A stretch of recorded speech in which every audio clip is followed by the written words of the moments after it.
আমার কাছে মনে হয় যে যদি ইংলিশে কথা বলা যায় তাহলে ফুল ইংলিশে বলা ভালো, আর যদি বাংলায় কথা বলা হয় ফুল বাংলাতে কথা বলাটাই আসলে শোভনীয় লাগে আমার। তবে তারপরও আমারও নিজেরও অনেক সময় মিস্টেক হয়ে যায় বা অল্প কিছু কথাতে চলে আসে, যেটা না হওয়াটাই বেটার। নববর্ষ উদযাপন করতে আসা আসলে, আর সকালে র্যালি করা হয়েছে, আর ট্রেডিশনাল খাবার খাওয়া হয়েছে বাসা থেকে, আবার এখানেও খাবো আর ঘুরবো, আনন্দ করব, এটাই।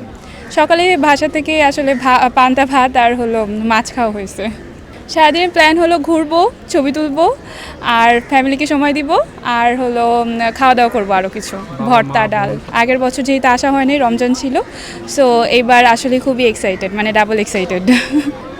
আমার ছোটোবেলা থেকেই আসা হয়, একদম মানে 2006 থেকেই আমার মনে পড়ে আর কি তখন। আর নর্মালি মনে থাকার মতো হলো 2009-08, যেহেতু 9 সালে ঢাকায় আসা, তো 9 সাল থেকে কন্টিনিউয়াসলি আসা হয়।